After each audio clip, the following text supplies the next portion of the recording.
say that to them, they'll kill us. That's the way it goes.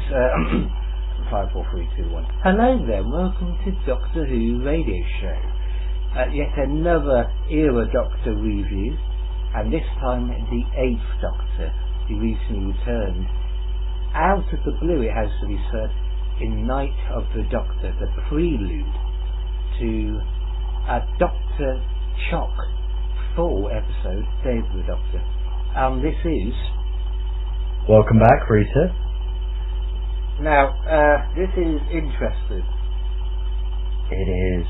Because, bizarrely, we've seen the start and beginning of this Doctor nearly 20 years apart. It only took 17 years, bless it. We got there. And he got 7 minutes to finally show us how his time span, his regeneration would end. Yes. 7 minutes for 17 years in waiting. Wow, thank you BBC for pulling your form out. But, well, the story of the 8th Doctor begins in the mid-1990s. About 7 years after the cancellation, when the BBC finally succeeded in destroying and getting rid of the Doctor, he came back, this time as a co-production between the BBC, because we all know how they love to save money, and Fox Television in the USA. Oh this God, Fox. time he came back as a 90s big-budgeted romantic Doctor. He was the first of the heartwarming Doctors. He started off the basically what is now tradition, with the good-looking, young, strapping lads as the Doctor. Yes, that's true, basically. It was so many hallmarks of the 2005 series can be seen in, not precisely the same, but definitely echoes of the future, so to speak. Yeah. A sort of visual production version of The Watcher, if you like. Yeah. Waiting in the wings. You've got the title sequence, which doesn't feature the face. You have almost a time vortex as well. You have a big budgeted TARDIS console that has some real money and real thought put into it. I did like the TARDIS in the film. Oh yeah. Well, let's talk about that TARDIS. I mean, seriously, talk about a labour of love, really. It's just the gothic architecture of it all. I'm a sucker for that sort of stuff anyway. But you can tell the budget went on that. It's beautiful. It's interesting because not all of it was actually seen in the television series. There is a section. I've been a fan for so long. I've been reading Doctor Who magazine, which I've mentioned before on Doctor Who Radio Show. Has it's called The Fictional Fact. It's had many names, but it looks at different stories and gives you production stories and facts, etc. And what was originally intended in the script. And for the TV movie a couple of years ago, they mentioned the fact that there would have been a whole bunch of like boxes and places where he kept items from his past adventures. The idea behind this Jules Verne TARDIS console room, just like the secondary console room in the Tom Baker stories. Yeah, it does look a lot like. Seems it was very much like a writing desk in TARDIS console, doesn't it? It is Jules Verne, H.G. Wells, who are the godfathers who inspired the creators of Doctor Who. Yeah. And it gives it a sort of lovely, genteel, Pride and Prejudice period drama, which was becoming quite popular around that time. Yeah. And it gives this air of sort of going back to basics, but even more back before the William Hartnell TARDIS console. Yeah, to me it sort of gives the impression of it's going back, but it's going so far back it's going forward. So it's looking retro, but it isn't looking retro, it's looking futuristic. That makes sense. Sort of cyberpunk or steampunk almost. Oh, a steampunk console room. Now that's something I could love. And it's big. It's actually big. You know, you can see It's massive. It's the biggest one we've ever seen. They even have this nice sort of staircase. Oh yeah, good. Yeah, they did. Yeah. Yeah, they did. His one was pretty much the size of all the other console rooms put together. It was ridiculous. I've noticed also that the 11th Doctor has a coat that would have, you know, he's wearing now, would have fitted him perfectly.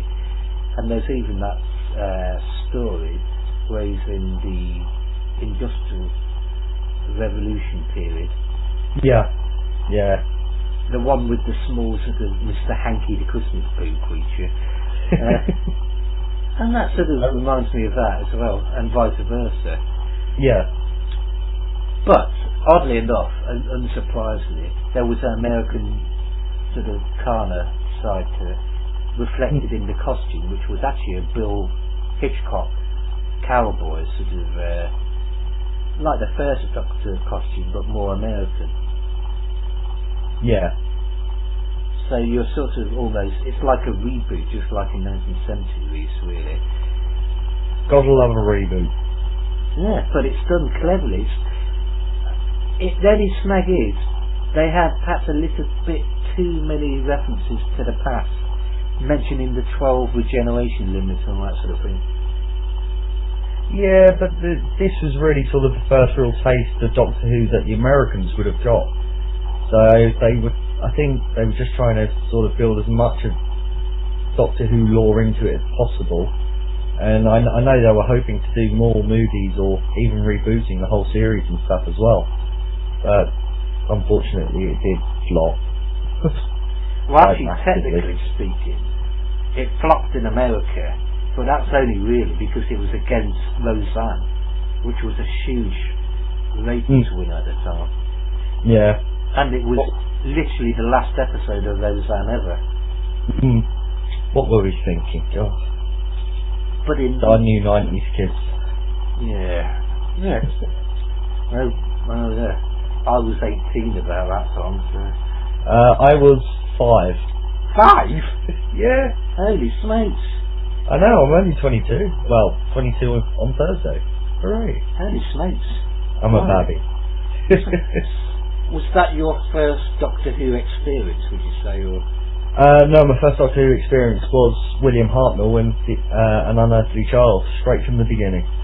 Ah, bloody hellfire. And then I think I watched the movie eventually in about 98, I think, on VHS. Interesting. Yeah. I think both of them, An Earthly Child and the TV movie, have a scope of grandeur and ambition. And the TV movie, it has to be said rather, doesn't have the tightness of script in some places that An Earthly Child does have, but it has some rather clever nods to the past. Like, there's this bit where he's at this party, and there's this guy going this guy with glasses, sort of old bloke. Yeah. Around the time he tells this Gareth bloke how to answer one of the questions or something like that. And that's a Buddhist sort of chant, which is just like Barry Letts, one of the previous producers, was known to be Buddhist as well. Yeah. There's the Two Hearts thing at the hospital, X-ray, which is another reference. There's the Tom Baker's scarf and the sonic screwdriver that made the return to the series as well. And also, probably the biggest nod to the past was Sylvester McCoy. Oh, of course, Actually got him in, even if it was for 5 minutes, but they got him in. So it was this is a proper thing. This isn't just a guy turning out of nowhere. Yeah, sitting in the TARDIS having a very English British cup of tea. Yeah, a cup of tea, walks out into the street and gets shot. Poor old man. I don't know if they intended this though, Reed, but for a Doctor who became a manipulator on 1,000 chessboards, the fact that he walked out of the TARDIS and got Yeah. shot and didn't see that coming. Yeah, without even checking the exterior to make sure it's safe outside, which he's done millions of times before. Yeah, but I always find it interesting how each new incarnation is the personality is like a reaction to the way the previous regenerated, Yeah. and the way they die is almost like an opposite to their own personality as well. Like the Pete's sort of avoiding danger. Peter Davison was caught in a story full of gun runners and people willing to stab each other in the back or shoot them in the face. And then that was followed by an erratic, bombastic, complete opposite to Peter Davison, Colin Baker, of course. And then Sylvester who McCoy. then fell off of a exercise bike.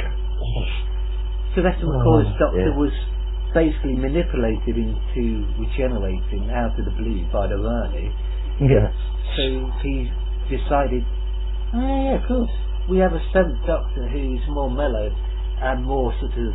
More mellow, but also very, very clever. He's the guy that sits in the corner at parties, but you don't want to piss him off because he will be the one who will bring the end of you.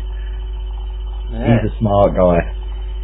He's not just simply prepared, but he's literally been pulling the strings before even the enemy's been born, type thing. Yeah. But in this story, you see him almost in retirement. He's got a nice little bowl of jelly babies, and he's reading The Time Machine, oddly enough, which is clever. Because Americans do have a sense of funny irony sometimes. They're rather good at that sort of thing, little nods here and there. Yeah. It's good to see them in there, as always. It's almost like he's sort of just waiting for this regeneration to take place, perhaps. But he wanted it to take place. Maybe he knew the guns were outside. There's a plot twist for you. Yeah. He could have manipulated himself out of it, but perhaps he decided time for he's back in about time, or he's here in about time, or that. Actually, thinking about it, if we think towards the new series with the Doctor's wife, the TARDIS made him regenerate.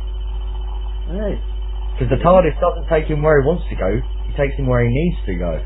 The TARDIS took him to his death. God, she's evil. She's a woman. He needs to get rid of her right now. Dump her. It's interesting though, because throughout the story you have everything's modernised. That's the main thing, like we said before. This isn't the classic series. This is foreshadowing. It's also more sort of cinematic.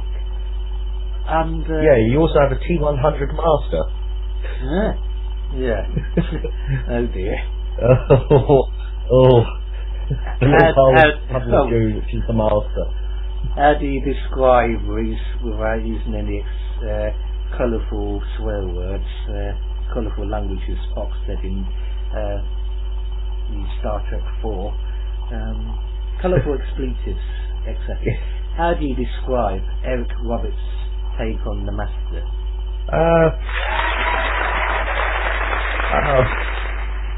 It was good, it was evil, it was all hell, but I think it was more what Spock's done to the Master that sort of made it very disappointing. But I liked him. He was just full on psychotic, which sort of then carried on nicely to John Sim out of his mind bonkers.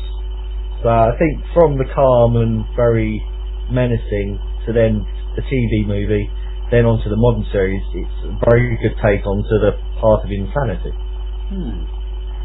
Well, in this story though, he'd been exterminated, put on trial, God knows which part, or point in his time stream, we don't know. I did have a conversation with Matrix Lord 212 that this happens after the Deadly Assassin Master, maybe, or something. Or after the Anthony Ainley, but he's been sort of caught by the Daleks. And perhaps during a truce during the Time War, they decide to allow the Daleks to execute him after the Time Lords have put him on trial, because they're the ones, according to Time, the last of the Time Lords, they actually brought the Master back themselves. And we see that at the late start, which is really clever, a grandiose thematic type thing, a brilliant sort of lead into it. So Yeah. we have two Masters, oddly enough. And then he comes back. He sort of escapes from this box that was supposed to be delivered to the Time Lords. I'm not sure, but so maybe even in the 7th Doctor's era, the Time War was in its early stages or something, I don't know. But unfortunately, this is a Time Lord remains. Like River Song says, just one atom of a dead Time Lord with regenerated powers, entire galaxies would fight over it. Yeah. And it's this snake creature that goes into this ambulance bloke and basically does what happened at the end of Keeper of Trarkin. He takes over another body. Yeah. Oh, I love it. It's the Master Death loves to murder others. Yeah, he's definitely not one to talk about playing with humans. He takes over. He's taken over a human host before. The Asian Naughty child. I rather thought that was kind of. But why didn't he just find the first, what if he'd been out in the streets of New York or something, and found a big fat overweight American? That would have been fascinating to watch, It'd be like in the first Men in Black movie, where that creature takes over this older American, and you can see he's not really fitting into the body too well, or something. Yeah. Just come out of KFC and he gets taken over by the Master. Drops his big bucket and he's like a really fat sort of sci-fi fan or something. Oh, that'd be hilarious. Not a Master who was stupid though. He was rather clever. He had a plan for him. Yeah, he was. And for once, he pretty much pulled it off. Yeah. His whole idea is basically to lie about the Chinese companion. Yeah, the Asian kid. Yeah, the Karate Kid. Or something. The Power Ranger. He's like a sort of better version of Adric, oddly enough, I think. And he tells him, he said, Gongus Khan? Yep. That was me. No way. Yes way. And then he tells him that the Doctor's stolen his regenerations, which is a real clever way to sort of get him on his side. He's basically lying, because the reality is the Master wants to steal his regenerations. I don't really see why by that point. He only has 4 left. Now this is a Master who's way past his full lifespan, so it makes sense. He's desperate, basically, this Master. Absolutely desperate. So we go to the Eye of Harmony later on, and some more gothic setting in the TARDIS. I mean, really beautifully well done. But it's a bit of a controversial thing because the Eye of Harmony should be on Gallifrey, not in the TARDIS. Yeah, but there's an Eye of Harmony in every TARDIS, isn't there? Like a sort of little bit of it or something. Yeah. Well, you've got the sun with the black coal, which is the Eye of Harmony. I guess it's a miniaturized version or something. Possibly. Actually, no, it's not. Oh, I don't know. Like a mini. The law sort of changed on that. Yeah. Or perhaps the design changed. Perhaps they lost their sort of black hole that gave them the energy, so they had to anticipate or adapt to something. Maybe it was only the Type 40s that ever had it in it. Maybe that's why it was never mentioned before. Yeah. Or perhaps their continuity machine didn't work on that bit. Somebody forgot to crank it up. Yeah. Whoops. How would you summarise, at least this stage, the 8th Doctor in the TV movie? Very early, but very intriguing. and not the most intelligent Doctor, but certainly one of them. Interesting. And a passionate lover. Oh yeah, that's the whole point. That's the thing that really got people wound up. The kiss. Yeah. The first Doctor to kiss a companion. Oh boy, I remember that. Now every Doctor does it. Dear. He's in love once again with a venturing.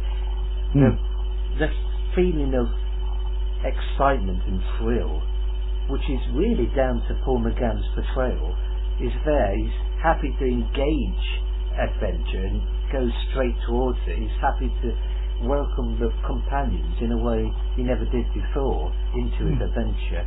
It's a life-affirming, romantic, poetic almost.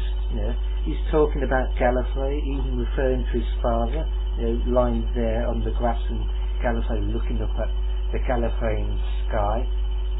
And foolhardy, you could say, in a certain way. But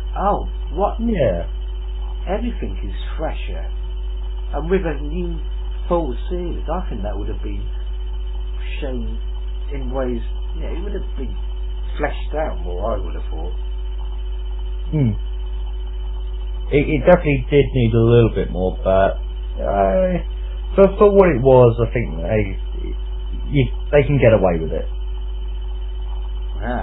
Interesting. But unfortunately, one thing we couldn't get away from was the fact that this didn't go into series, which was the plan, as we said. Instead, what happened was, nothing really. It died a bit. Yeah, it died of death. But about 3 years later, thanks to Big Finish, Paul McGann did return as the 8th Doctor in what has now amounted, before the broadcast of Night of the Doctor, over 70 audio stories as the 8th Doctor, with several companions, all mentioned and all made canon by being referred to in his last moments, oddly enough, as the 8th Doctor. Over 70. And in this, just simply one story. The very first Paul McGann audio drama was Storm Warning, featuring Charlie Pollard, a Victorian, around the time of the Zeppelin crashing, the one that big airship that crashed. And she fits the 8th Doctor perfectly. One of many companions. Have you heard any of those Big Finish 8th Doctor audios? Sadly, I haven't, but I definitely think I want to get into them. But you should sell them to me. Tell me why I need to get these. In essentially, what you have with the 8th Doctor in these stories, Storm Warning starts with the 8th Doctor in the TV movies, perfectly written and perfectly acted by Paul McGann. But it takes it in areas that really do give a sense of, in your own mind at least, of how the series would have been done. I'm presuming 96 or 97 onwards. And these stories give him an entire lifespan.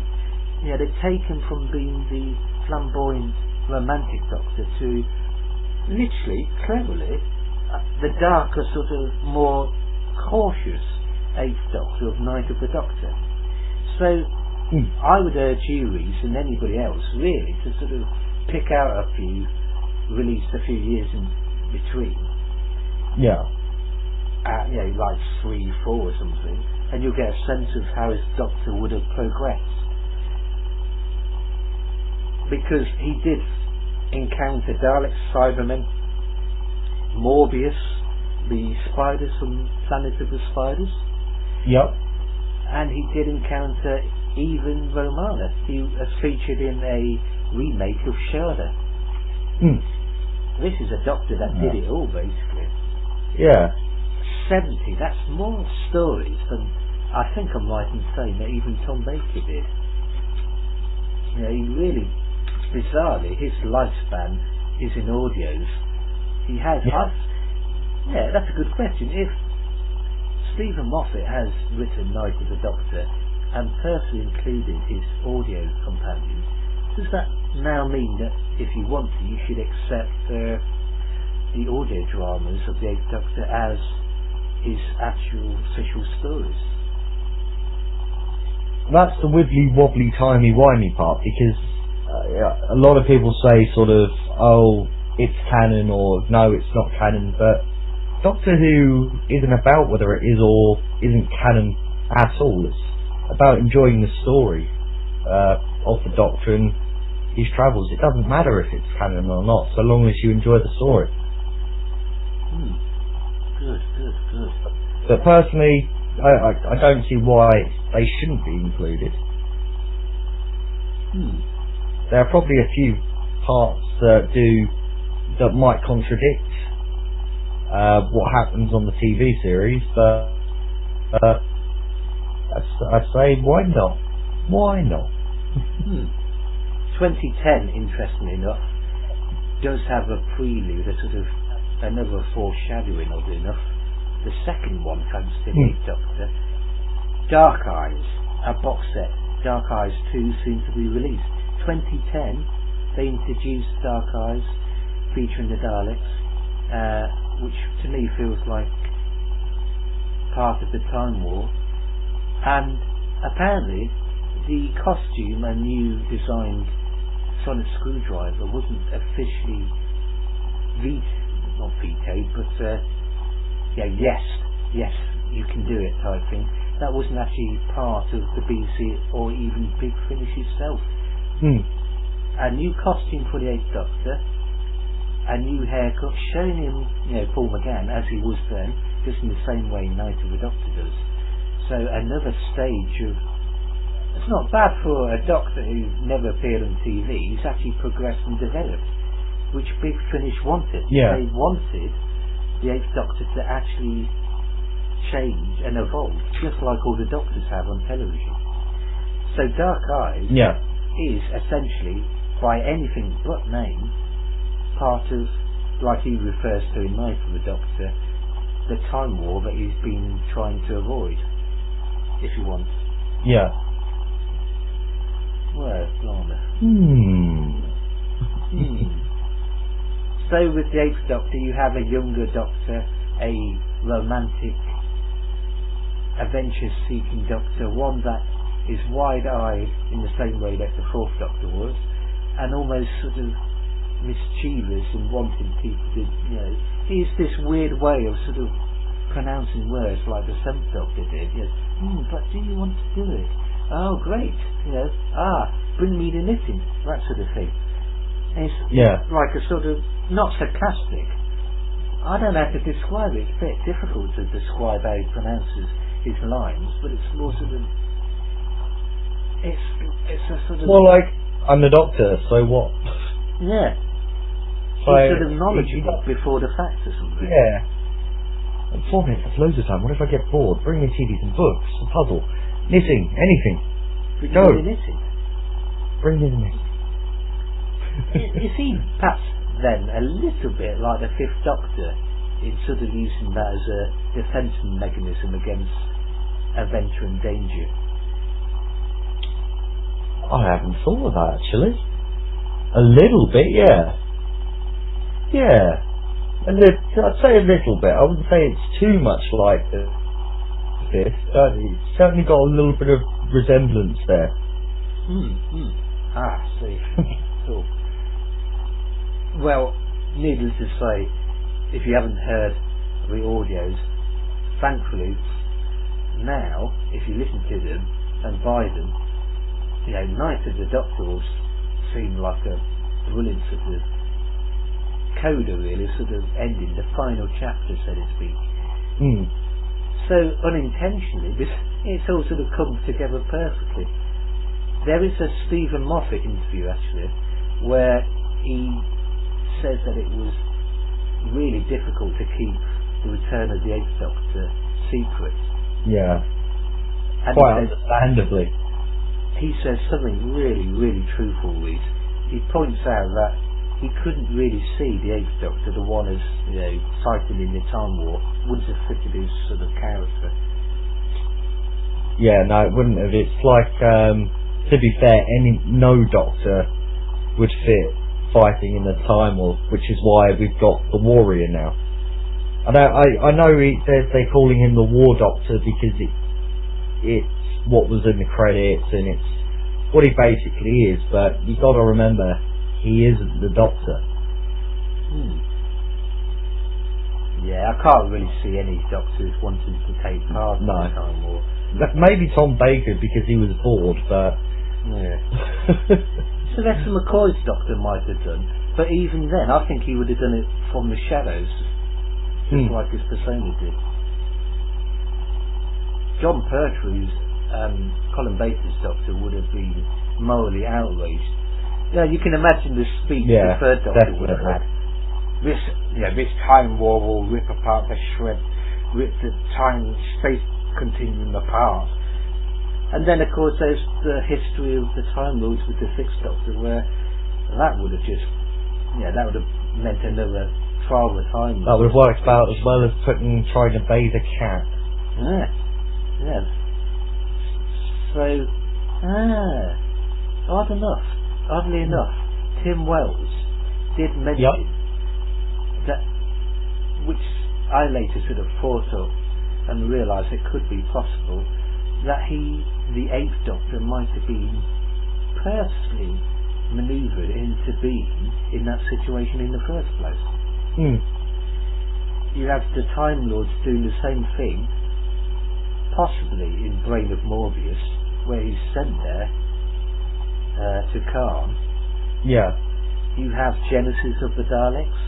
Yep. You have the Time Lord at the start of Tales of Autons.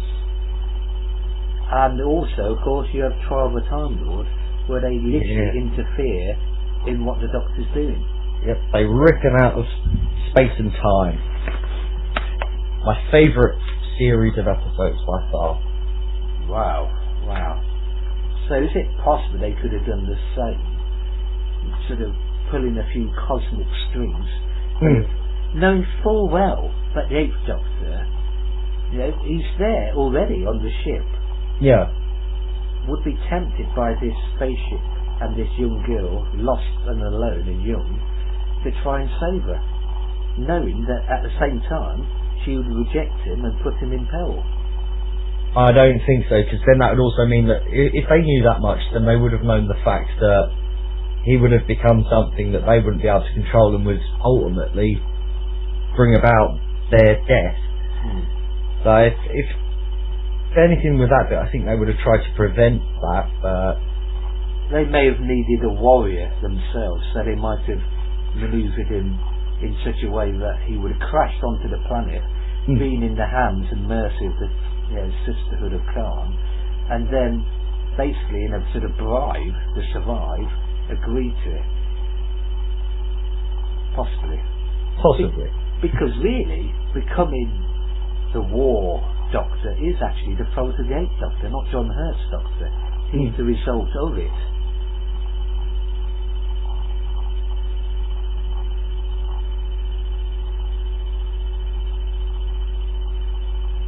The sort of catalyst, basically. Yeah. In a sort of pressurised moment, the Eighth Doctor, instead of charging into adventure, has the peril literally putting peril over his head. So he has to agree to something that perhaps he wasn't 100% agreeing to. Curiouser and curiouser. Yeah, curiouser and curiouser. I believe 3 impossible things for breakfast. And I believe in 3 impossible Doctors before breakfast. Well, on Christmas Day, apparently. Well, not Christmas Day. Well, it might feel like Christmas Day.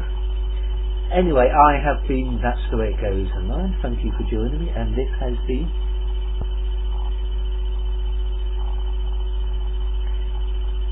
Oh, sorry, hello. Yeah, this has been Reese. Sorry, I couldn't hear your mic. Well, never mind. The year is 2003. and in the pages of Doctor Who magazine there was an announcement that myself and other Whovians, young or old, never expected to see. Doctor Who, our favourite television, the classic sci-fi BBC British TV show, is coming back, being put into production by, ironically enough, the same corporation that killed it off for good. In 1989, that same corporation had delivered the fatal blow to Doctor Who, although as they discovered, they couldn't quite kill it off for good.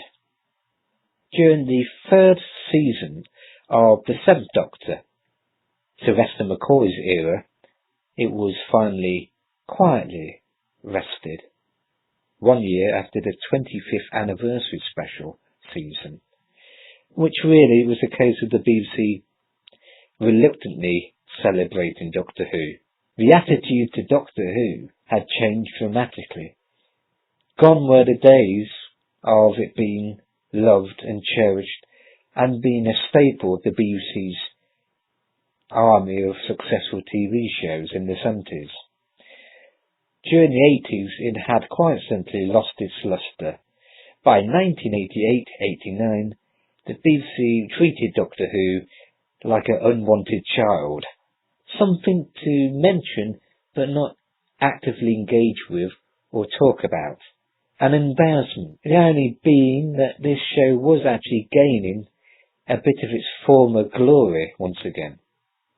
So in the years in between 1989 and 2003, it was a bit odd really, and I know from experience.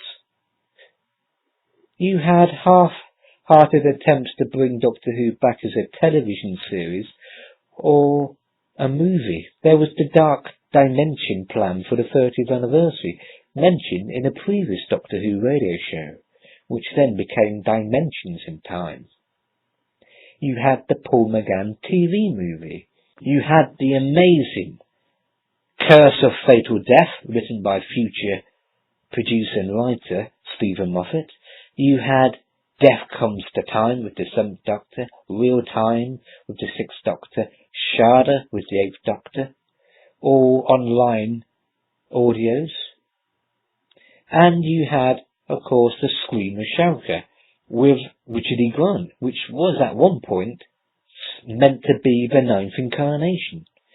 But of course that changed with the arrival of the announcement in Doctor Who magazine. But another interesting thing you had was the fact that the general public, thanks to Dead Ringers impersonator, John Coleshaw, etc., wouldn't allow Doctor Who to die.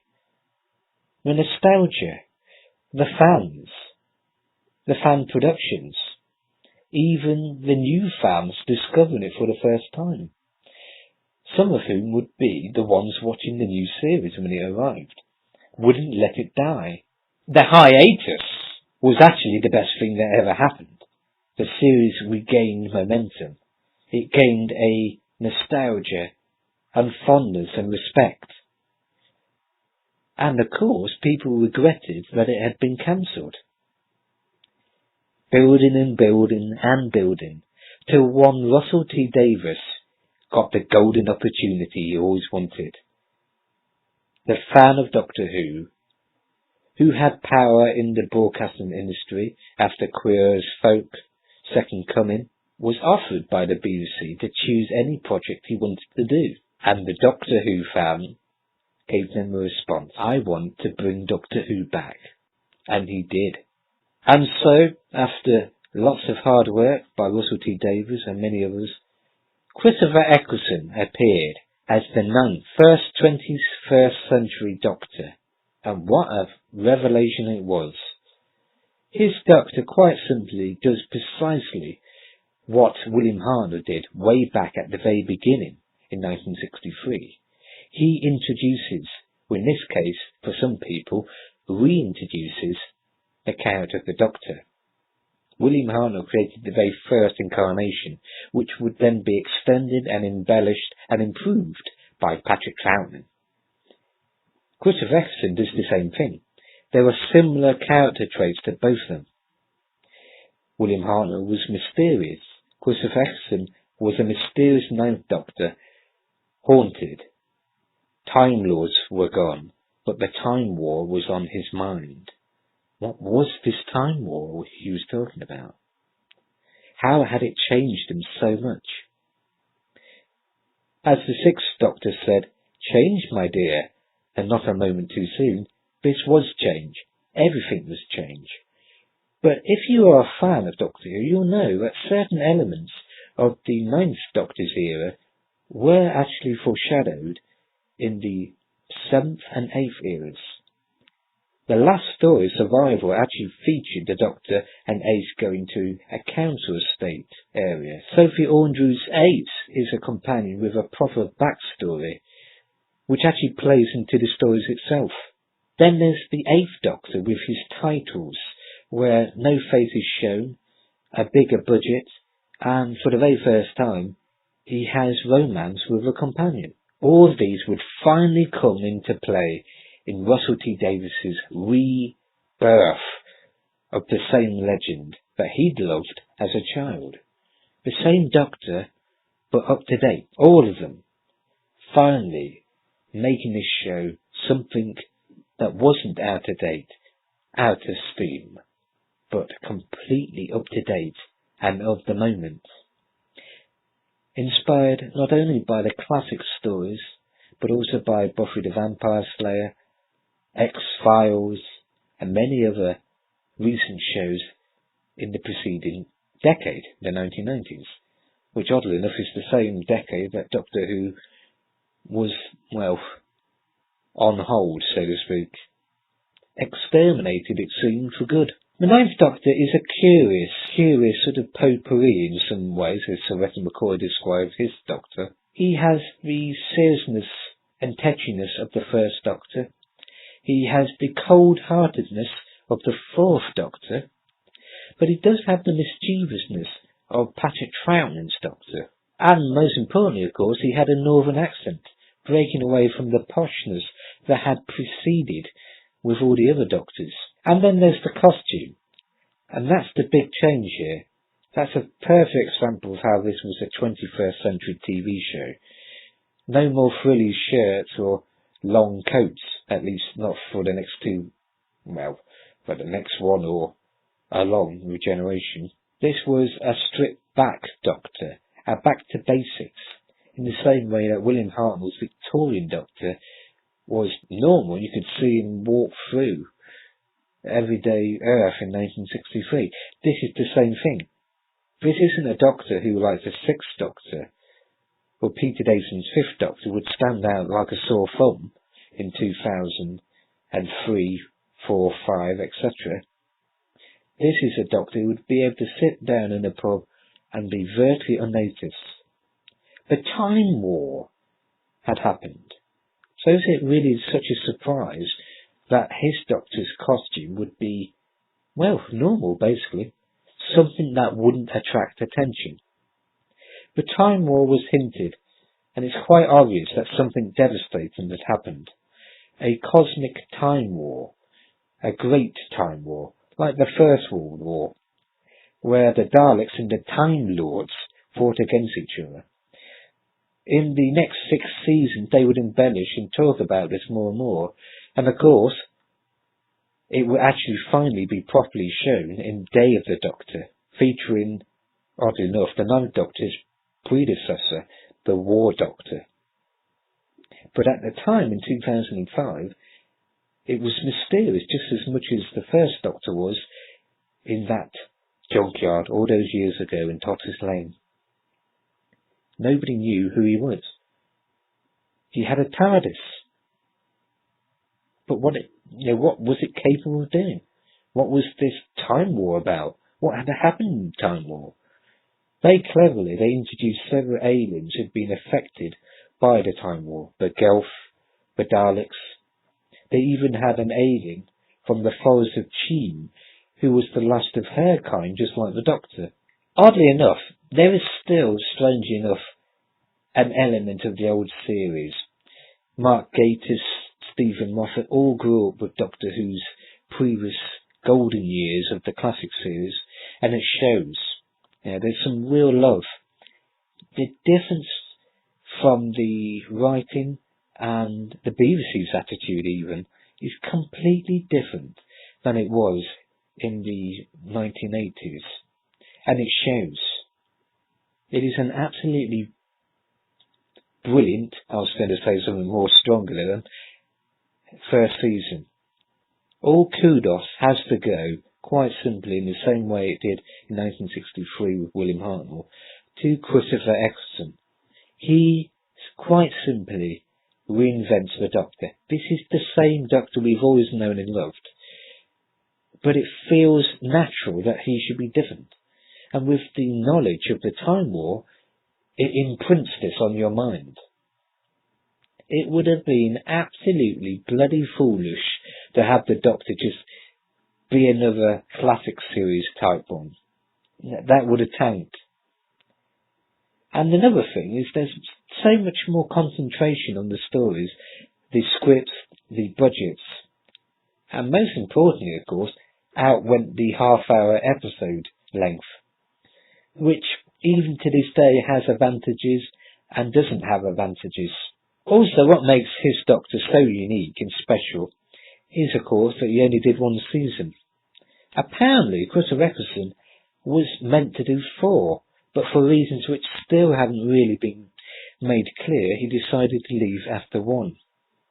The big irony is, this enabled the next Doctor, David Tennant, to actually take things to even bigger heights, in the same way that Patrick Troughton had that luxury after the regeneration from the first Doctor. Again, another element of what was happening near the end, ironically enough, of the classic series, takes full hold in the new series, i.e.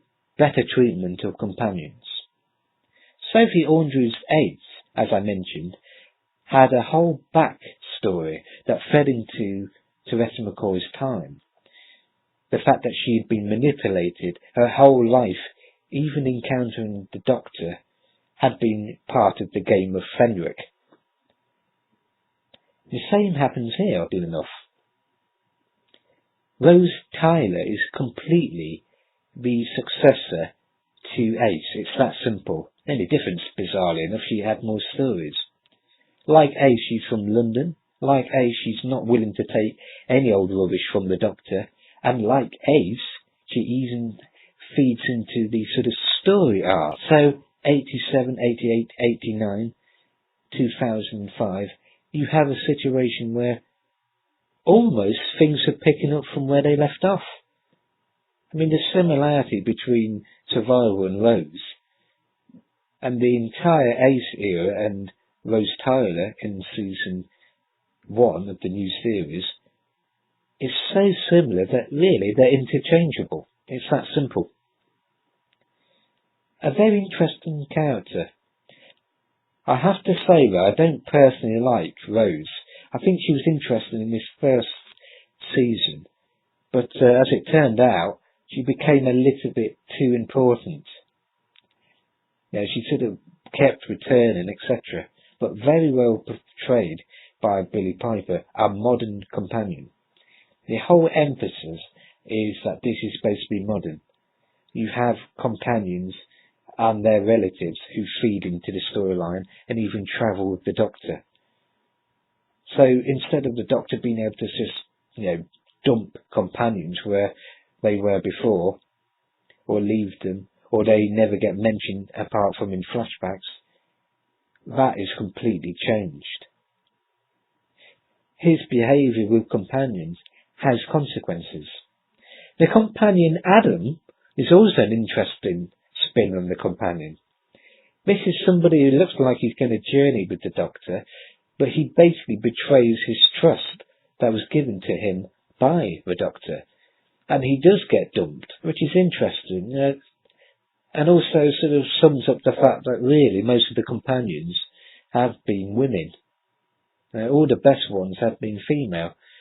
When it comes to male companions in Doctor Who, with the exception of maybe Stephen Taylor, Ian, Harry Sullivan, and Mickey, and Captain Jack, of course, I don't really think Doctor Who in its entire history has got a very good track record.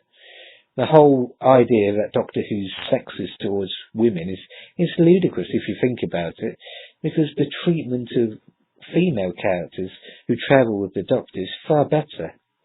Far better. The most beloved companions of the Doctor are female, and you could argue they get the best storylines and scripts. So, a new beginning. Oddly enough, the computer game, the Eternity Clock, does actually have a bit where River Song, who would later appear in the 10th and 11th eras, points out that she's actually visited or spied on all the past incarnations, including the Ninth Doctor. And from her wording, it would seem that she unfortunately mentioned the Time War. Mentioning the Time War to the Ninth Doctor is a mistake. It's way too soon. So now we have the luxury of imagining that, Christopher Eccleston's Doctor has just regenerated at the start of Rose, or some time before that, out of John Hurt's Doctor. What he did in the Time War is still fresh in the memory. And then, of course, that adds on to his discovery that the Dalek is still alive in Dalek. Absolutely horrified.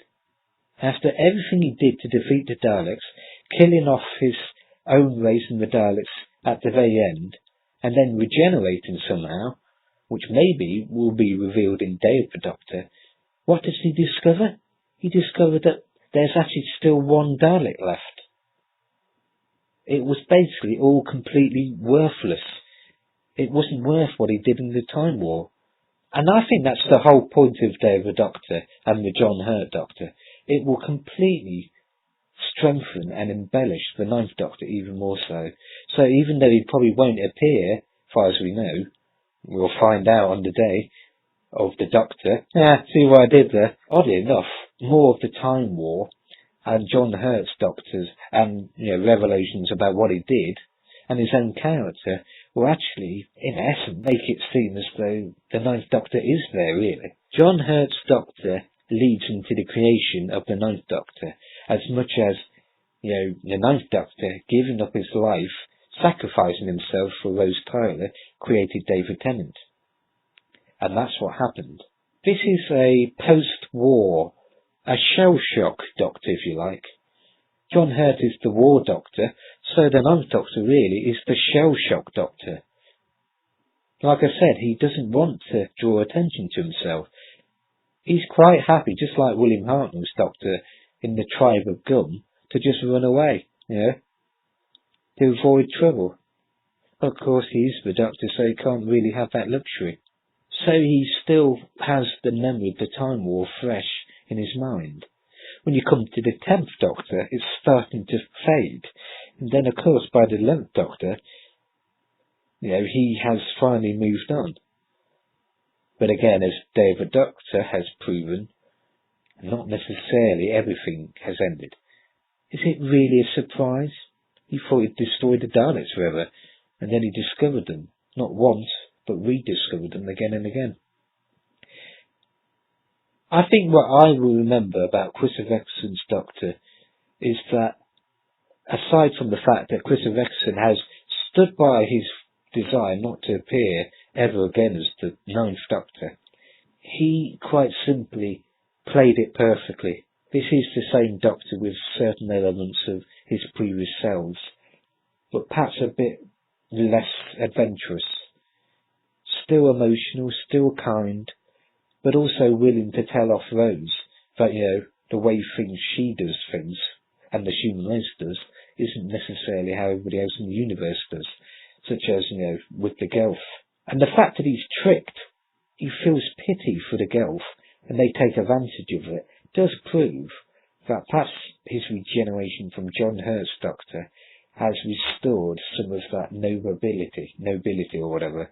He's been humbled by the Time War, and the act of destroying the Daleks and Time Lords humbled him as well. What you see really with the Ninth Doctor is a Doctor re-entering the world of classic adventures, but damaged, haunted. But if that was one fantastic relaunch, it was a huge success, then the era of the 10th Doctor would take it to heights that nobody saw coming. Keep hearing. Hello there, welcome to Doctor Who Radio Show. I'm Max the Way It Goes Tennnat, and this gentleman here is Tim. hailing from Texas, USA. And this is one which should be rather interesting actually, considering that we said Persona is returning for Day of the Doctor, along with one of his not so illustrious predecessors, the War Doctor, the 10th Doctor, David Tennant. So, quite simply, this is a Doctor that I know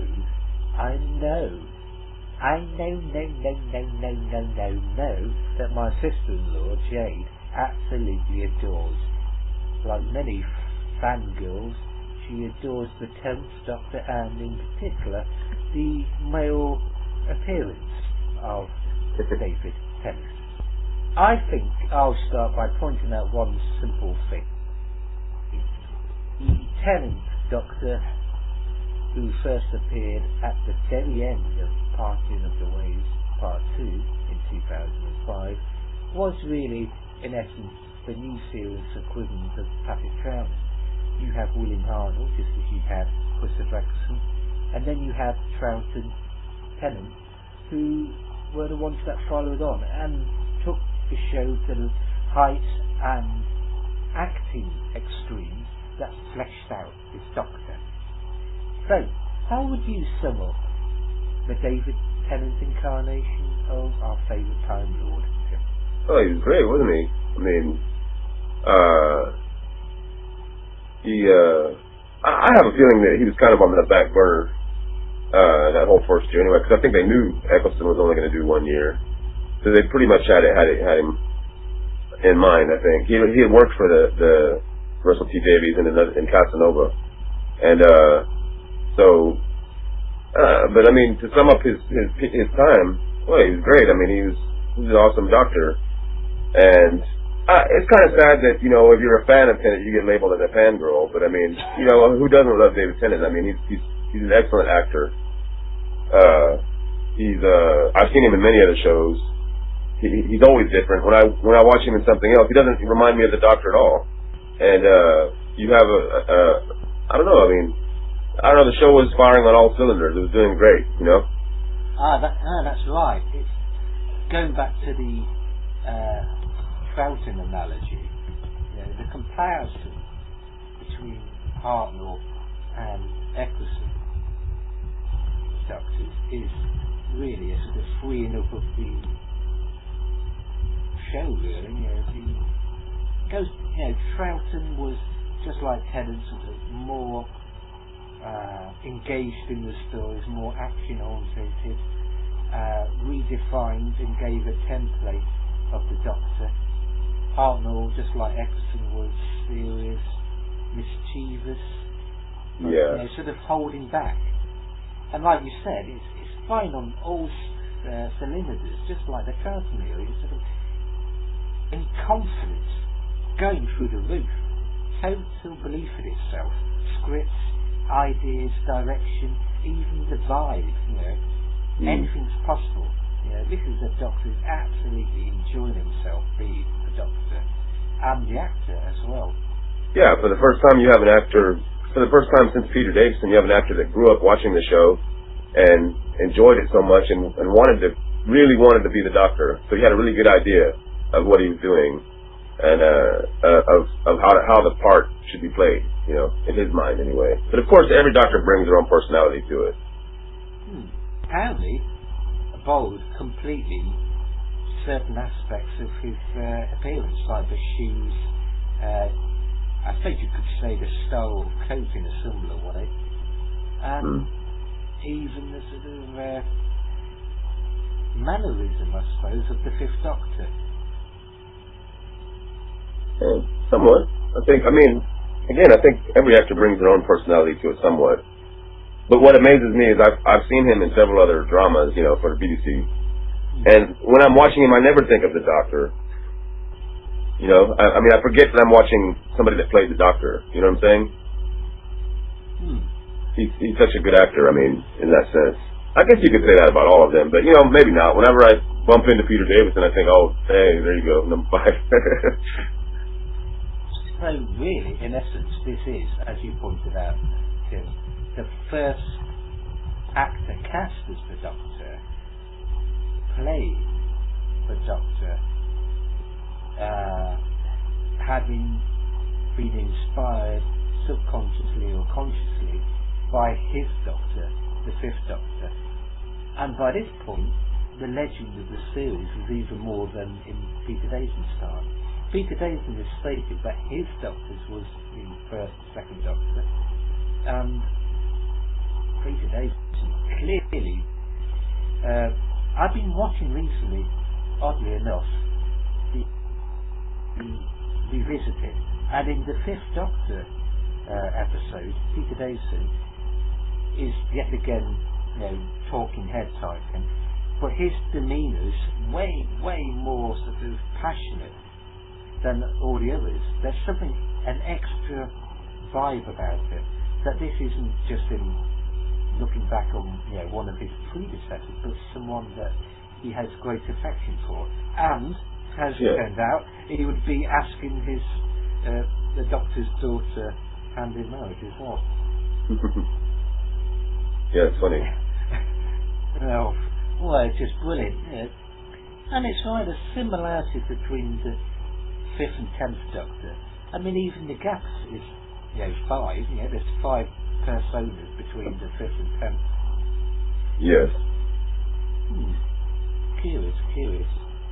Now, as we all know, he took Christopher Eccelson, and he inherited Rose Tyler, and the storyline that had been brewing during the first season of the new series.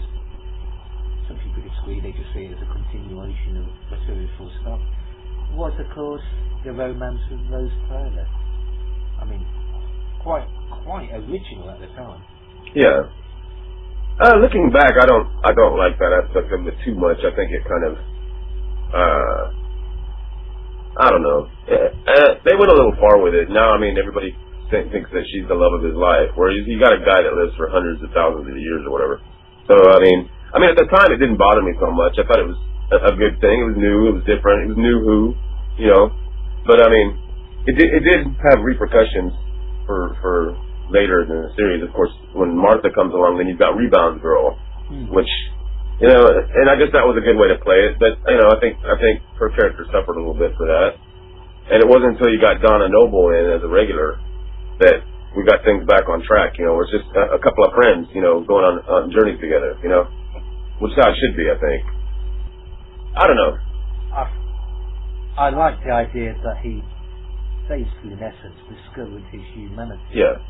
And was still in love, if not more in love, and vice versa with Rose herself, even though he was, you know, looking like two men in the 1910 Doctors and being wildly different in character.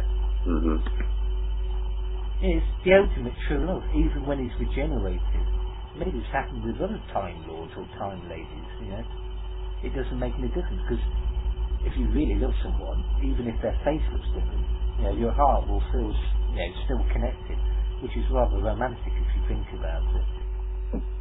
Yeah, just imagine that, a human who's, you know, lived from the age of 25 to, I don't know, 70 with a Time Lord who's gone through perhaps 3 regenerations, and they're still deeply in love. Be difficult explaining how the husband doesn't look any different. Doesn't look any same like he did 10 years before. But I think the problem is it was sort of attaching itself to a lot of the companions. Rose was the first, and then Martha fell in love with him. Yeah. And then there was no Donna Noble love thing, was there? Thankfully. No, not at all. She told him straight up from the start, "You're just a bit of that," you know, like, you're just a nothing. You know, like. Yeah. So first of all, you had Rose and the Doctor in love, the Doctor reciprocating, being brought back to the Doctor he used to be before the damage done by his actions by the John Hurt War Doctor, as we'll discover, and we'll discover even more during Day of the Doctor. And then Martha Jones fell in love with him, but he didn't feel the same way.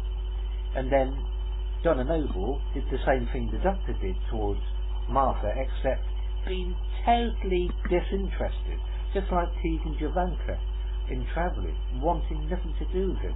Yeah. In fact, as we all know, Donna Noble didn't travel with him straight away. You know, she actually had one story. What's that story? Christmas in Runaway Bride. Runaway Bride, of course. And we didn't see her for an entire season, virtually, did we? Would I be right in saying that Donna Noble actually first appeared before Martha? Yes. That's interesting. I mean, that was a bit of a coup, Catherine Tate. What did you think of Martha Jones? Because I personally have an affection for her. Yeah, I do too. I like her a lot. I think it was sad that they kind of did that Rebound Girl storyline. Because I think what was cool is that she's like different from Rose. They started with a kind of lower class shop girl with Rose, and then instead of going in the same vein, they went with a more middle upper class college girl, who's going to be a doctor. So it's a different contrast, the type of character. And black, of course. First, yeah. I know you have Mickey Smith, and there were a few black actors in the original series, but appeared in this. Oh, of course, yes. Enemy of the World has that black lady character. The same thing, I believe, you have one in The Frontier in Space. But really, apart from Mickey Smith, it has to be said, there weren't really that many substantial black characters at all. And Right. Martha Jones is the proper, travelling all the time sort of character. No offence to Mickey Smith, who's brilliant as well. But what's different is the Doctor doesn't really want her there that much. Remember, it's not until like maybe her 7th or 8th episode where he finally gives her a TARDIS key, and it's because I think he doesn't understand what happened to himself with Rose. I mean, he's not used to falling in love with somebody, and I think he knew in the back of his mind it wasn't going to work because he's a 1,000-year-old man, and she's a young girl. She's going to age and die eventually, and she was very immature too. Like, I mean, remember how upset she got with Sarah Jane being there, and then he was very flirty with Madame Pompadour, and so she started to. I think she kind of saw the writing on the wall for herself that this isn't really going to work in the long run. You never know, but. Rose Tyler was a little bit egotistical in a way that Martha Jones wasn't. Rose Tyler presumed that she was some sort of special case or something, and then she discovered that she had Sarah Jane Smith, who was really the 70s version of. Yeah, but the Fourth Doctor and Sarah Jane Smith were literally soulmates, almost in love in a sense. I think so too. A lot of people don't say it to think that, but I'll tell you what, I would watch it. That was when I first saw the show back in the day, like late 70s. And my mom would watch it with me. And I remember she said to me, she said, she loves him, don't you? She was talking about Sarah Jane. And I was like, what do you mean, Mom? She's just his friend, they're just traveling together. But it was the way Elizabeth Sladen played it. And, you could see the heartbreak on her face when he drops her off in the Hand of Fear. She's just devastated that she's just getting knocked out. But what can she do? He's dropping her off. He's going to Gallifrey. And my mom would say, yeah, she loves him. And I was like, okay, I guess. But yeah, you're right. They were soulmates in a way. I think Martha Jones was more someone who took things in her own stride. And as a doctor herself, she was good at analysing things. I was seriously peeved off the way she was treated when she returned in season 4, but I find her one of the highlights of season 3. I mean, seriously, she was really good, and there was none of this knowing everything and being full of it, and Rose Tyler, I'm going to bossiness. There was this in the same way that many people would love to travel with the second or fourth Doctor because they would be fun to be with. Yeah. Martha Jones is the same as well from a companion point of view. Yeah. There's no antagonism. I don't think he appreciated her though. I mean, even when she leaves, he's like, he looks uncomfortable. He's like, okay, yeah, I'm dropping you off. You know, I don't know. Some very good stories, Shakespeare Code, where she actually tries to do a Doctor using the same words of power type thing, and struggling in gridlock. Yeah, she just had an emotional depth and sympathy that I found that Rose didn't really have. Yeah. It's sad she didn't do more.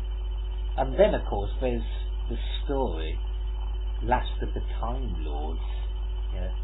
I think Martha Jones, or rather the actress who played her, was actually a better actress than Billie Piper, to be terribly honest. But in that story, Last of the Time Lords, you have Martha Jones literally doing the Doctor role, sort of filling in for the fact that the Doctor is the prisoner of the Master, and being the implement of actually defeating him. Yep, she saves the world. Yeah.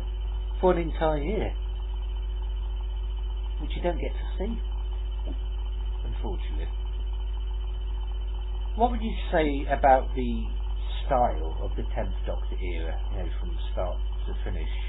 I thought it was great. Like I said, I thought it was great. I think, every season has a couple of clunker episodes that aren't that good, but for the most part, it was very well made. I don't know what to say about it. It is what it is. It's a great Doctor Who. I personally feel that his best season, in terms of surprises and clever use of the past, is his second season, which is one of my favourites of new Doctor Who. You've got Gridlock, Utopia, the fantastic return of the Master, in a moment that would, do Brain and Morbius or the Hinchcliffe era. Proud. And then, of course, you have the Shakespeare Code. It just, first you have the Eccelson season, the introduction of the 10th Doctor himself, and then it just feels like David Tennant, like you said, firing on cylinders, and so are the scriptwriters. There's no fear. It's like, we can do anything, basically. You have the return of the Macra as well. It's just one. Every story is effing brilliant after another. The only story I don't really like, to be terribly honest, is what's it called? The Dalek story. I keep forgetting what the title is. Yeah. As I said, there's a couple in there that every season that are not that good, and the Dalek one isn't that good. It's Evolution of the Daleks, right? Evolution. It's just it's hard to watch, really, and I've tried to rewatch it since, and it's just, it seems like they don't know where they're going with it. You've got dancing girls with annoying New York accents. You've got pigs running around in the sewers, and this guy that turns into a Dalek creature thing, and it just doesn't really fit together well, I guess. I don't know. That was sort of interesting from the idea that the Daleks used to be humanoid, two-legged people, and then they became the Daleks, and it's like a reverse of that, basically. And the idea that they have to literally become the very thing they hate in order to survive, which the Doctor points out himself, But then some ideas, like you said, it's sort of confused. It's one of those episodes or a film where you get the feeling they're not sure whether they should play it straight or make it a sort of funny comedy type thing. Yeah, something's lacking in the direction, I guess, maybe, or the script. It could have been better. I do love the line from the Dalek though, when he says, "You will make an excellent pig slave." And you see this guy saying, "Excuse me?" There's some funny lines, whether that was intentionally funny or not, but it does show how absolutely xenophobic and hateful the Daleks are. They kill the one creature, which is that humanoid Dalek, who could have been literally their future. The Daleks' greatest enemy, really, is themselves. Yeah. That wiping out any sort of pity or sympathy or mercy that Davos did way back in Genesis of the Daleks is actually the one single act that's made them virtually, at some point, defeatable. Yeah. What they think is their strength is actually the one thing that means somehow someone's able to sort of outsmart them. Right. Curious. And then you have, oddly enough, the return of Davos, which is interesting. Stolen Earth, Journey's End. What do you make of that, Tim? Because it's a bonanza. You're talking about the end of season 4, right? I believe that is I think that's the end of season 4, isn't it? Yeah. Well, it's great. I mean, it's a big party. They get everybody back on there. It's a kind of a celebration. I think at this point, they know that, I think Russell T Davies knows that he's leaving. He knows Tennant's leaving. So they pull out all the stops. Because after this, you're just going to have a few specials, and then he's going to regenerate into Matt Smith. It's fun. A lot of people give it a lot of flack, but I think it's a fun story. I mean, you get everybody in there. You get Torchwood, you get Sarah Jane, you get Martha comes back, Rose comes back. It's a big epic story. It does remind me. I was reading Doctor Who's magazine's 50th anniversary issue, a souvenir 116-page issue, absolutely perfect souvenir for the 50th anniversary. And oddly enough, the Time team was looking at Last of the Time Lords, and I believe there's one bit where it refers to the story we're talking about, where they call Stolen Earth basically like the Five Doctors almost. Yes, it's in the anniversary section. There's this section where they're looking at all the anniversary years of the Doctor Who series, and they mentioned 2008, which didn't really have an anniversary story as such, but Stolen Earth Part 2 of Journey's End is like that. The first part, Stolen Earth, does play like the Five Doctors, perfectly introducing each of the different spin-off series together, in a really well-paced type thing. And then you have them all in the TARDIS console, the big Russell T Davies Who family, if you like. So that's their sort of celebration, really, in a sense. By far, Stolen Earth was brilliant, and each series had their own sort of cliffhanger within the story itself. Well, I was just going to say that's an excellent cliffhanger too, because by this time everybody knows that Tennant is leaving. And what does Russell T Davies do? He ends Stolen Earth with him regenerating, and you have to wait a week to find out what happens. You're like, oh, is he already leaving? I mean, we don't know. Holy crap! Oh, dear. But then, of course, they do the meta-crisis thing, and plus Russell T Davies continues to tease you. What's the Christmas special that year? The next Doctor. Yeah. So he's constantly reminding you that, hey, he's leaving, but you don't know when he's going to leave. He was very good at planning and putting little subtle hints. You have the reveal of Rose. Yeah. And you had all these little suggestions, just like Bad Wolf, that she was coming back. And it has to be said, compared to Moffat's attempt at doing timey-wimey thing, but on a bigger scale, Russell T Davies really was better at that sort of thing, to be terribly honest. Well, I think he in a way, I'm not going to take anything away from Moffat by saying that Moffat tends to, I guess, create companions that have some sort of mystery about them.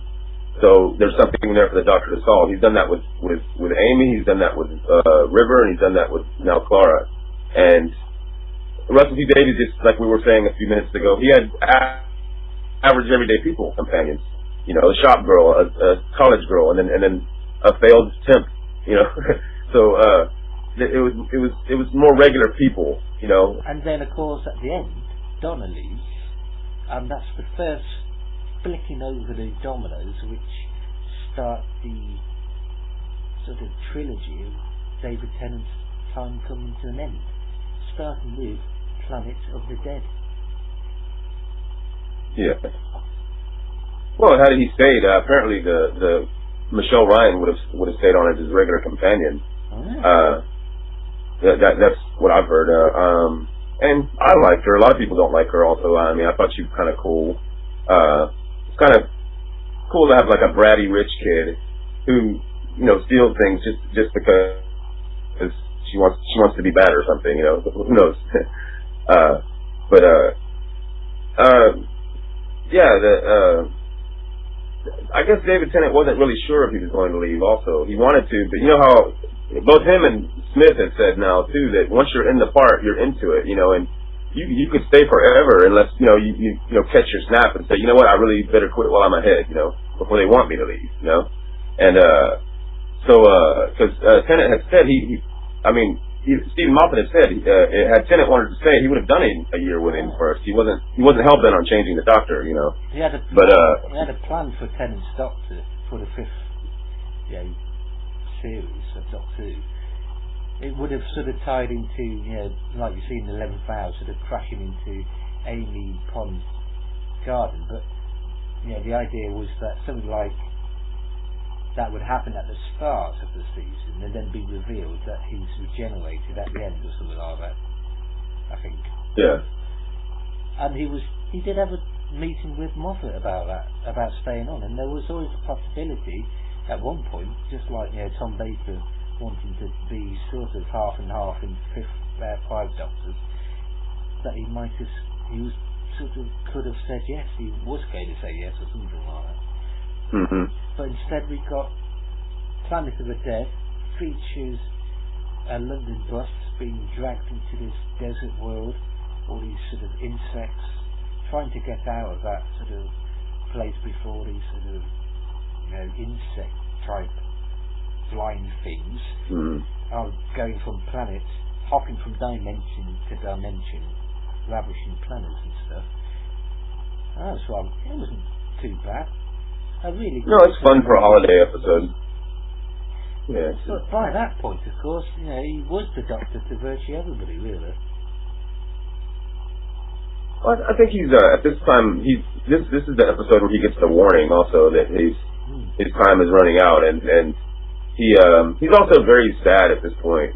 I mean, he's lost all his friends. He doesn't want any more companions. He's very sad. I mean, he you know how Jackson Lake has to talk him into coming having Christmas dinner with him because he just wants to go. He's done his business and he wants to get out of there. He doesn't want to make any friends because they break his heart. I mean, he lost Rose. He lost Donna in the most devastating way possible because she was his friend. I mean, she was his mate. You know, they were going to be like Donna said, they want to travel forever. You know, but then her brain got messed up because of what happened, and so he's very sad. Like at the end of Planet of the Dead, Christina wants to go with him, but he lets her out of the police car, but he leaves her there. He doesn't take her. Yeah, sort of reluctant. A very sort of fourth Doctor watcher, cloister bell ringing again, just like that. And then, of course, there's The Waters of Mars, which I personally think one of the best. It's one of Tennant's best, and it's very ironic. We've got this War Doctor because that does tie into it. Time Lord Victorious. Yeah. That's when his ego takes over. Yeah. Sort of quasar ice warrior zombie creatures.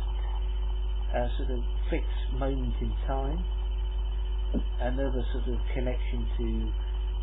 We forgot to mention River Song making her first appearance in Silence in the Library, of course, which was a two-part story, sort of continuing the same sort of direction and style of that story, Waters of Mars, sort of gloomy and terrifying, which was a change of style, I think, from season 3's, happy-go-lucky type thing. It's more sort of gothic type thing, I guess. Yeah, Time Lord Victorious, where we do see a sort of I presume, John Hurt type way of doing it, you know. Actually crying out, I control the rules and laws of time. Yeah. That's when his ego takes over, and that's why he pays for it in the next one. It's in a way it's comparable to Planet of the Spiders when Pertwee, you know, he learns his lesson. I mean, and it cost him his life. Yeah, I remember he says it was his ego that, you know, he thought he could do anything he wanted to do, and I guess by stealing the crystal, he made a big mistake. So he paid for it with his life. And so, similarly, David Tennant, I mean, Time Lord victorious. I mean, now who's the bad guy now? You know, basically. And Adelaide Brooks points that out to him. And it's not the first time apparently that he's behaved like this. This sort of blip, if you like, true, is small compared to what he did during the Time War, or perhaps that's the perception of the Doctor, maybe. And then finally, I get this big feeling, you know, that Time Lord victorious, the River Song introduction, you know, that blue book and the future sonic screwdriver thing, and the next story, End of Time, are all little steps towards what we're going to get. These are sort of echoes again, like I always say, of what is to come. You know, you've got River Song, you've got the library, all these hints of his future in the book, which would come to play a bigger part, because River Song would be looking through that book during the 11th Doctor's era, which itself had come to an end. And then you have, you know, Time Lord victorious and the End of Time. So, End of Time was like a classic. How would you, as a Who fan, describe that? You know, with several years hindsight. Oh, it's great. Oh, it's good. I mean, he gets a good sense off. It's a 2-part Christmas and New Year's episode, totaling up really 2 hours and 10 minutes, I believe, which is, I think, what they should have done this year for Smith. I mean, but I don't know why. I guess they're too busy working on 50th and whatnot. But yeah, it's great to send him off with a big 2-parter. He ends up dying, saving the life of a little old man. Yeah, that's interesting. Because, yeah, and also when look how nice he is. He gives everybody a happy ending, basically. He gives Donna Noble a happy ending anyway. Well, in other words, the show, they give us a little goodbye to all of these people that we've been with these 5 years. He does a little tour. He gives Donna Noble a winning lotto ticket that he buys from her father, who's dead. He saves Martha and Mickey from a Centauran. He gets a glimpse at Rose before she met him. He sees Sarah Jane Smith, rescues her son, and you can tell by the look on her face she knows he's going. And it's fun. It's a good 2-parter. And he also manages to continue to exist, even when he knows he's basically in the process of starting to regenerate. Wounded. Which yeah. I think suggests that by this point he might have gained the ability to do what no other Time Lords have with regeneration. And again, this episode is going to feed into the soon to come day of the Doctor, which is curious. So all these little stories I've mentioned, Science and Library, Waters and Mars, End of Time, and also many from the 11th Doctor's era, I think are all going to come back. We're going to see different perspectives to it. So it was really just a sort of warm up. It was little things being slotted in that would play a bigger part later on, possibly. Yeah, I think so. Yeah, I think Stephen Moffat has a lot of things to tie up. But the good thing is he's referencing the past also. I mean, he's referencing the previous 5 years when he was just a show writer also, and not the producer. And that's good. He's keeping it all into one big story, you know. And apparently, this 50th century is the launch pad for something brand new, according to him. Oh, blimey. So the old things of the future were actually little clues were being given, whether they were intended to be clues or not, in the past, so to speak. So the 10th Doctor really went through a lot of change. But I do get the feeling that really a lot of this classic era of Doctor Who, the most successful through the roof period since the Fourth Doctor era, was really down to the acting and sheer power, enthusiasm of, just like, you know, Matt Smith, of David Tennant. Yeah. Because let's be, you know, for a really good story like Family of Blood, he had some real stinkers, I think. Because I think for every good story of David Tennant's era, like the brilliant Family of Blood, you have less good stories, which he made, you know, bearable, really. I think some really good ideas, fantastic characters. Jack, you know, Captain Jack, and, you know, a classic era, basically, just on the level of the Unit family. That's what you saw in a sort of way, as a modern version of the Unit family, you know, where characters didn't necessarily just disappear and that's it. They came back to have, you know, returns, and they had good endings, you know. That's my impression, anyway. Yeah. So difficult to beat the 10th Doctor era. A golden era, you know. Final words for him? In short, the David Tennant era, with all its spin-offs, was an absolute gold mine for the BBC, as well as basically the Doctor Who fandom, old and new. I mean, seriously, it was one long party, good times rolling, yeah. Yeah, well, it goes to show how much more time and money they were putting into it back just a few years ago than what they do today. I mean, you had, not only did you have Doctor Who, the mother show, you had 2 spin-offs, you had 2 TV series that were designed to fill the slot of Doctor Who when it was off the air, Robin Hood and Merlin, and I mean, it was a golden age, I guess, because I mean, as soon as Stephen Moffat took over, they took a lot of that away. I mean, I don't think he gets half of the money that Russell T Davies was getting. I'm not sure about that, but it seems to me like the BBC has put the show on the back burner now, and they let it take care of itself. They're not putting as much into it as they used to. So, in closing, what's your thoughts on the soon-to-be 2 Doctors back incarnation of the 10th Doctor? In just a few words. It was a great time. It was a great time. Yeah.